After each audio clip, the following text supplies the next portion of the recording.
Is it possible that the figure of Jesus was described in detail in an official letter to the Roman emperor? Although the Gospels relate crucial aspects of his life and message, a document attributed to Pontius Pilate, the Roman governor of Judea, seems to offer a much more intimate and accurate view of his appearance and character. But what would motivate Pilate to report to Tiberius about a man many considered a mere prophet? Could it be that Pilate sensed something exceptional about Jesus, something that prompted him to relate these events as an event of great significance? The letter to Tiberius provides answers that are both intriguing and revealing. Pilate not only describes Jesus' physical appearance, but also recounts shocking episodes from his life, including his teachings and even his resurrection, which adds uncommon depth to the document. If you enjoy content that helps you grow spiritually, don't forget to like this video, subscribe to our channel, and join our community for more inspiration. Let's get started. Rather than treating him as a mere agitator, Pilate depicts him as someone whose influence and wisdom seem to have transcended any threat against Rome. Pointing to his famous answer about taxes, "Render to Caesar what is Caesar's, and to God what is God's," Pilate highlights Jesus' remarkable ability to diffuse tensions without promoting outright rebellion. Moreover, he relates how, unlike other religious leaders, Jesus did not seek to confront the Romans. On the contrary, he perceived in him a calm neutrality that favored order, an attitude that led him to allow him freedom to preach. In fact, he admits to having considered Jesus closer to the Romans than to the Jews themselves, emphasizing his capacity for dialogue and his message of peace. This account by Pilate reflects the governor's internal conflict in confronting a man who, in his perception, represented a threat not because of his violence, but because of the magnitude of his message. His words in the letter not only describe Jesus, but reveal a forward-looking vision of the influence his figure could have on the fate of the empire. Thus, his letter becomes a fascinating testimony of the way Jesus was perceived by the Roman power, not as a rebel, but as an enigma capable of shaping, from his humility, the future of a nation. He observed in Jesus an almost superhuman calm, a serenity that set him apart from any other leader or prophet he had known. In his desire to restore peace in Jerusalem and avoid the risk of revolt, he invited him to the praetorium for a conversation, hoping to persuade him to moderate his words and actions, for his teachings were beginning to unsettle the religious leaders and attract influential enemies. Although he was not giving orders, he warned that, for the stability of the province, a less defiant tone would be prudent. During the encounter, Pilate's first impression of Jesus was profoundly shocking. In the silence that preceded his words, Jesus presented himself without any words, but with a gesture that expressed complete readiness. His very presence seemed to exude a purity and determination that disarmed him, making him feel vulnerable, as if he were facing something far greater than he could comprehend. Many of us have felt the impact of a look that changes everything, that reveals more than words can say. In those moments of inner search and confusion, finding a guide that illuminates our path may be the step we are missing. This is exactly what The Secret of Jesus' Apparitions offers, a path to clarity and peace through his revelations. This ebook delves into his prophecies and offers a glimpse of what lies ahead. It is available for free in the anchored commentary. Grab it now before editions run out. In a trembling voice, Pilate acknowledged to him the freedom he had allowed him in Judea, freedom that was now becoming questioned by others. Jesus' words, while inspiring the people, also aroused envy and rejection among those who feared losing their power. He even mentioned the example of Socrates, another wise man condemned for his words, and suggested that Jesus consider being less direct to avoid the same tragic fate. Jesus' response was one of unflappable clarity. His words suggested that his mission was guided by higher forces, something Pilate could scarcely understand. When Jesus pointed out that the true refuge is in heaven, his serenity, far from reassuring Pilate, made him more uneasy. The governor saw a man ready to sacrifice everything, to accept the destiny written for him without resistance. It was evident that no earthly refuge could protect the Nazarene from that which he seemed to accept as inevitable. Pilate, conscious of his duty, reiterated his request, this time firmly. For him, the safety of his province must take precedence over everything else. Despite his words, Jesus, with a faint smile, replied that he had not come to sow unrest, but to bring peace and love, leaving Pilate in a state of perplexity. In his farewell, Jesus made it clear that he would fulfill his mission with obedience, even in the face of certain persecutions and sacrifices. Thus, Pilate saw in him a figure who feared neither design nor power, but had full confidence in a destiny he had already accepted. As the trial progressed, the atmosphere in Jerusalem became increasingly unstable. Religious factions and power groups, usually divided in their interests, now seemed united in a single clamor: the death of Jesus. Pilate found himself at the center of a political storm, surrounded by external and internal pressures that threatened to boil over at any moment. The situation was made worse by the Syrian procurator's refusal to send reinforcements, leaving Pilate with only a few soldiers to face a troubled city. The crowds were thronging in ever greater numbers around the Praetorium, and their desperation seemed to grow as the Passover feast drew nearer. Amid shouting and jostling, some began to raise their fists to heaven, while the priests and religious leaders, watching from a distance, seemed to direct the spectacle with looks of satisfaction. Gausa, a well-known healer in Judea, came up to Pilate from a corner and said some very disturbing things. She begged him not to stain his hands with the blood of that man whom she called a saint, warning of terrifying visions of omens and disasters. The images he described of red-tinged rivers and weeping statues seemed more like echoes of impending chaos than mere superstitions. Pilate tried to return Jesus to Herod, hoping to get off the hook. But Herod, with false deference, sent him back to the Praetorium, adding weight to the burden Pilate was trying to avoid. As he observed Jesus, he realized that he was in the presence of a unique presence of indescribable depth. If you seek to understand this essence, remember that the e-book with his revelations is available in the first commentary, but few units remain. Compounding the tension, the crowd was beginning to be torn between fear and fury, and his every attempt to calm things down only increased the screams of those present. The air was suffocating inside the Praetorium, and his gaze, fixed on Jesus, reflected his bewilderment.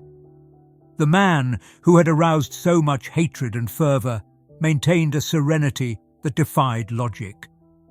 As the crowd clamored for his death, Pilate, trying to understand the reason for his condemnation, addressed the crowd in a firm but exhausted voice.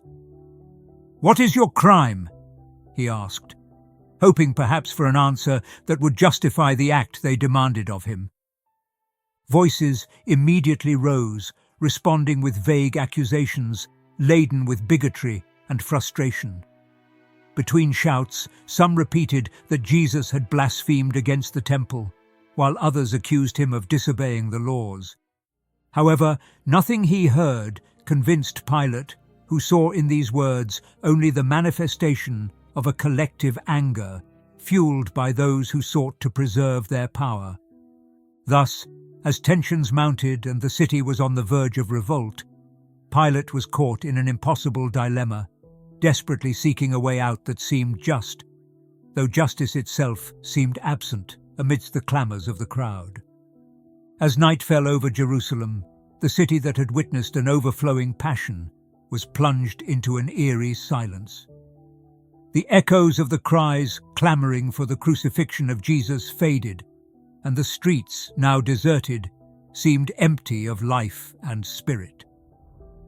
Pilate, exhausted and troubled, remained in his corner, watching the gloomy horizon, as if searching for answers in a sky covered by dense, dark clouds, which seemed to presage a storm of unknown proportions. You could hear the first rumblings of a heavy tremor far away. It sounded like the earth was mourning the death of the Nazarene. The tremor grew, spreading from the confines of the city to the most distant corners, shaking the walls of the temple and crumbling the oldest stones. The inhabitants, fearful of dire omens, watched in horror as the columns of the temple swayed, as if they wanted to collapse under the weight of a guilt that everyone felt, but no one could name. On Golgotha, silence became absolute for an instant. Pilate, wrapped in a mixture of bewilderment and fascination, decided to descend towards the gates of the city, feeling that he must personally witness the end of that fateful day. As he proceeded, he found some Roman soldiers, usually unperturbed, gazing at the horizon with an expression of astonishment. Their faces, hardened by countless battles, now showed a vulnerability that betrayed fear of the inexplicable. Near the hill, a silent procession dispersed in various directions, with dejected faces, immersed in a sadness that no one dared to express aloud. The death of Jesus seemed to have left an indelible mark on all present, as if they had witnessed not only the end of a life, but an event that would alter the course of time itself. In every unspoken word, Jesus seemed to convey answers that went beyond the earthly. For those in need of guidance, the e-book on the apparitions of Jesus can offer that clarity. Available now, while supplies last.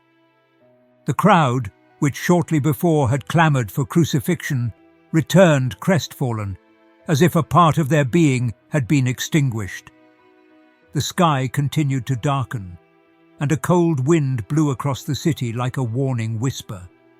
The Pharisees and Sadducees, now in their homes, exchanged nervous glances, as if fearing that the vengeance they had so longed for would be turned against them. As they watched from afar, the Romans quietly wondered if the killing hadn't brought out something darker and more dangerous. At that moment, an elderly and wise figure, the scholar Balthazar, had fallen dead, his open eyes staring into the void. His sudden demise spread like a rumour through the city, interpreted by some as an ill omen. For others, he was the last witness to the end of an era, someone who understood the weight of what had happened better than anyone else. The night was advancing, and Pilate, wrapped in sombre thoughts, understood that this day could not be forgotten.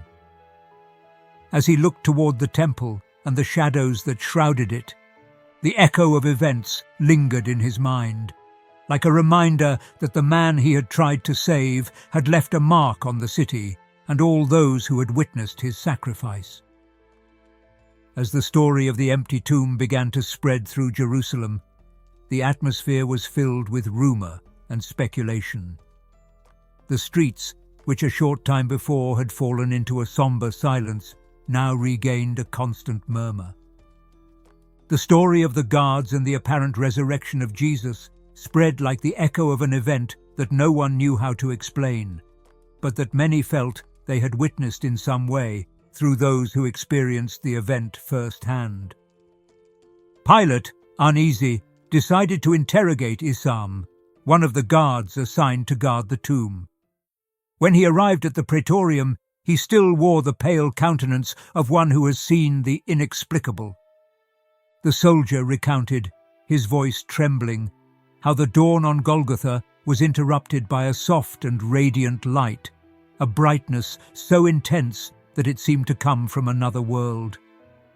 He affirmed that the presence of that light was not comparable to the dawn, nor to the torches that some women sometimes carried to the cemetery in those hours. As the strange luminosity grew stronger, Isam recounted seeing figures as if they were souls dressed in white robes, rising high up on the hill. They seemed to dance in the air, their faces inexplicably youthful and filled with a joy that overwhelmed him. The scene was accompanied by a soft melody, a heavenly music that plunged him into deep peace and awe. In the midst of the vision, he felt his legs falter and the earth began to tremble beneath his feet, leaving him unable to stand. It was then that he lost consciousness. When he awoke, he found himself lying on the ground. Still dazed, he tried to explain what had happened to other guards, but his words seemed to get lost in his own confusion. It was not yet dawn, he insisted to Pilate, who skeptically tried to rationalize the guard's testimony. It was too early for the day to begin, Isam repeated, still amazed by the vision. Pilate experienced something he had never felt before, a striking calm in the presence of Jesus.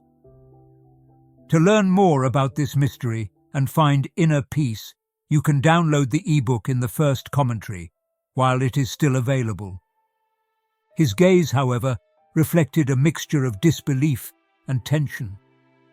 He was trying to understand how that apparition, so strange and alien to Roman logic, could have shocked experienced soldiers. Despite his attempts to discredit what had happened, other guards were also beginning to murmur similar stories, increasing the governor's concern. The possibility that someone had stolen the body in the confusion faded as he listened to the details of the story. The light, voices and tremors seemed like an intervention of heavenly proportions, something even the least superstitious soldiers dared not challenge. With each new testimony, Pilate perceived that that morning on Golgotha was not just a farce or a manipulation by Jesus' followers. The event, shrouded in inexplicable mystery, was beginning to assume legendary proportions, as doubt and fear settled in among both the Romans and the people. Pilate's account of Jesus' appearance had begun to generate whispers and curiosity in the Roman court. It was unusual to hear a Roman official describe a man in such detail, much less one condemned to die on the cross. Jesus' features, as described by Pilate, seemed sculpted by nature itself, reflecting an unusual peace. Those who heard these details imagined him of medium height, with hair that fell harmoniously over his shoulders and clear eyes that seemed to reflect mysteries as yet unrevealed. As Pilate recounted to those close to him the impression Jesus had left, some soldiers commented on how the impact of that presence seemed to them more divine than human. Among them, Lieutenant Benham recalled the serenity with which Jesus had accepted his fate, without shouting or resistance. To the soldiers, accustomed to tumultuous executions, this man stood out, emanating a calm that defied the circumstances. During the long vigils at Golgotha, amid murmurs of awe and admiration, some soldiers began to speak of miracles associated with Jesus, recalling how he healed the sick or calmed storms. They said that, after his death, those who passed by the tomb claimed to feel an energy in the air, something that gave them goosebumps and made them walk faster to avoid crossing the place. The priests, aware of these rumors, sent emissaries to guard the tomb, concerned that these stories might awaken new beliefs among the people. In the praetorium, Pilate, still astonished by the testimonies of the guards, sought some explanation that he could understand. He sent for an elderly priest who had had some contact with Jesus and who enjoyed a reputation as a wise man. The old man arrived with a serious expression and, listening to recent events, shared an enigmatic perspective. According to his own words, Jesus could have been a being returning at different times, someone whose essence transcended the human and who had marked the history of his people since ancient times. Pilate, known for his rationality, could not find in his Roman customs a satisfactory interpretation for these testimonies, but he could not ignore the persistence of those stories. For the first time, the governor allowed himself to doubt. What if these witnessed events were not mere superstitions of the people? As the mystery about Jesus continued to grow throughout Jerusalem, the echoes of his words and figure began to change the thinking of those who, until then, had considered him just another preacher. If this message makes you reflect and you feel it connects with you, don't forget to like it, subscribe to the channel, and leave a comment. Also, if you really want to support our work and help us continue creating valuable content, consider giving us a super thanks. Join this amazing community and don't miss any news. In a final gesture, Pilate sent a letter to Rome, written with the same precision as in his military reports, recounting each event in detail, aware that, although he doubted, it was necessary to share these facts. He knew that his life would change after those days, for Jesus of Nazareth was no longer a mere figure of local history, but a presence that had profoundly altered his worldview.